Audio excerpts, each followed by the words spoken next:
Une fois tous les 2 ans, en alternance avec le salon, le polar se met au vert. La médiathèque des Landes organise en partenariat avec la municipalité de Vieux-Boucau le prix du polar. Il y a 2 sélections. Il y a une sélection jeune pour les 14-18 ans et une sélection adulte. Les titres ont été sélectionnés avec 15 médiathèques du département, c'est-à-dire qu'on l'a fait de façon collégiale. On a fait un comité de lecture. On avait plus d'une trentaine de titres pour chaque catégorie à lire, et donc pour arriver aux 4 jeunesse et aux 5 adultes, ça nous a pris quelques mois. Et ensuite c'est un vote de lecteurs, donc c'est ouvert à tout lecteur, qu'il soit inscrit ou pas en médiathèque. L'idée étant de faire entendre sa voix. J'ai aimé ce titre-là, je vote pour ce titre, avec l'espoir de rencontrer l'auteur ou l'autrice gagnant. Cette année, Emmanuel Cosso avec Passé minuit a remporté le prix jeunesse. Le prix de la sélection adulte a quant à lui été décerné au néo-zélandais Carl Nixon pour Une falaise au bout du monde. La récompense a été remise à sa traductrice. On partage ce prix tous les deux. Carl était très très content, il est très content que je vienne le chercher pour lui, très content que je le représente. C'est vrai que c'était 2-3 mois de traduction très solitaire, de travail, de recherche. Donc quand le public récompense un roman comme ça, c'est vrai que c'est une sorte d'accomplissement. Je suis très très contente que le texte ait parlé autant au lecteur qu'à moi. C'est un prix des lecteurs et du coup je suis ravie, ça fait vraiment plaisir. J'ai un niveau d'exigence énorme, donc je travaille beaucoup, je retravaille énormément tous mes manuscrits. Et c'est vrai que l'éditeur au bout d'un moment connaît bien l'histoire, il l'a lu plusieurs fois au fur et à mesure des versions que j'ai pu rendre. Donc il n'est plus vraiment un interlocuteur fiable. L'interlocuteur fiable, ce sont les lecteurs, et surtout le fait qu'on va avoir un retour du lecteur. Et dans les salons du livre, c'est pareil, on a un retour des lecteurs.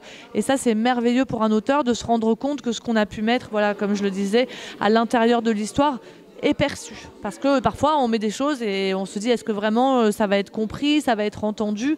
Et voilà, le roman devient là vraiment un vecteur d'émotion et un vecteur de message. Passé minuit aux éditions Sarbacane est classé littérature jeunesse, mais plutôt destiné aux lecteurs à partir de 15 ans. C'est pas avant, parce qu'on n'est pas dans un roman jeunesse pur. C'est un thriller psychologique. C'est l'histoire d'une jeune fille qui part fêter avec ses copains son réveillon du Nouvel An. Elle est en classe de terminale. C'est la dernière année où ils vont être tous réunis. Tout le monde va être éparpillé l'année prochaine. Sauf que le lendemain, quand elle se réveille, elle ne se rappelle de rien. Et surtout, elle a l'impression qu'il s'est passé beaucoup plus de temps qu'une nuit. Parce que tout est changé autour d'elle. Sa maison n'est pas tout à fait pareille, son petit frère ne vit plus avec elle, son beau-père ne vit plus avec elle. Et ses amis ont l'air de se méfier d'elle, de l'éviter, ils sont très mal à l'aise. Qu'est-ce qui s'est passé? Elle va devoir mener l'enquête pour retrouver sa vie d'avant, puisque sa vie nouvelle est un cauchemar. Une histoire cauchemardesque, une famille bouleversée, il en est également question dans le 3e roman de Carl Nixon. C'est une famille anglaise qui quitte l'Angleterre pour aller vivre en Nouvelle-Zélande. Le père de la famille, John, décide d'emmener sa famille faire un petit tour sur la côte. Il connaît mal le terrain, il connaît mal la météo. Il roule sur une route très proche de la mer. Il y a un orage et au lieu de s'arrêter dans un motel, il décide de continuer à rouler. Et à un moment, la voiture dérape et tombe d'une falaise. Dans cet accident, les parents meurent.